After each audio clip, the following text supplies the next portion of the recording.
अस्सलाम वालेकुम नाज़रीन, मेहरान टीवी सां गॾु मां आहियां सरदार अली लाखो। सभ खां पहिरियों हिकु नज़र हेडलाइंस ते।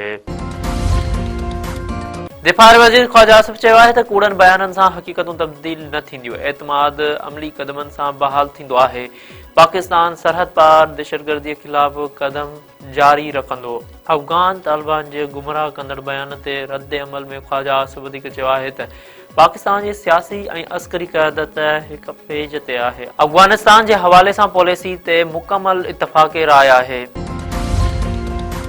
लाहौर समेत पंजाब जा मुख़्तलिफ़ शहर फ़िज़ाई गदलाण जी लपेट में अची विया। लाहौर, कसूर, फैसलाबाद, शेखपुरा, कादिरपुर, गुजरांवाला, रायवन ऐं ॿियनि इलाइक़नि में फ़िज़ाई गदलाण में इज़ाफ़ो। शहरनि लाइ खुलियल फ़िज़ा में साह खणणु मुश्किल, मास्क इस्तेमाल करण जूं हिदायतूं।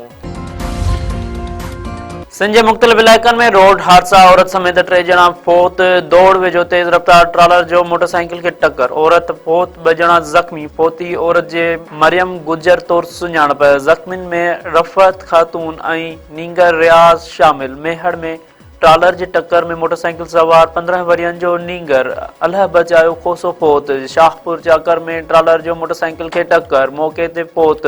नौजवान टूल टैक्स वसूल करण लाइ ट्रालर खे रोकण जी कोशिश कई ऐं हेठां अची फौत थी वियो।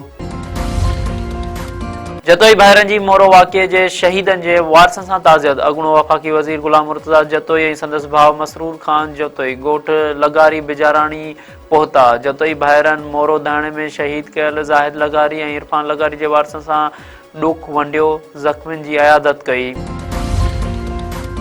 कराची में बाहि लाॾाऊं ख़ानदान जूं सभई झूपड़ियूं साड़े छॾियूं। गुलिस्तान जोहर में ओचितो बाहि भड़की उथी। 2 कलाकनि जी जदोजहद बाद बाहि ते ज़ाब्तो आंदो वियो। लाॾाऊ ख़ानदान जो समूरो सामान ऐं केतिरियूं ई मोटर साइकिलियूं सड़ी रख। अखियुनि ॾिठनि शाहिदनि मूजिबि बिजलीअ जूं तारूं टकराइजण सबबि झूपड़ियुनि में बाहि लॻी, जेका झूपड़ियुनि में मौजूदु सिलेंडर फाटण करे पखिड़िजी वई।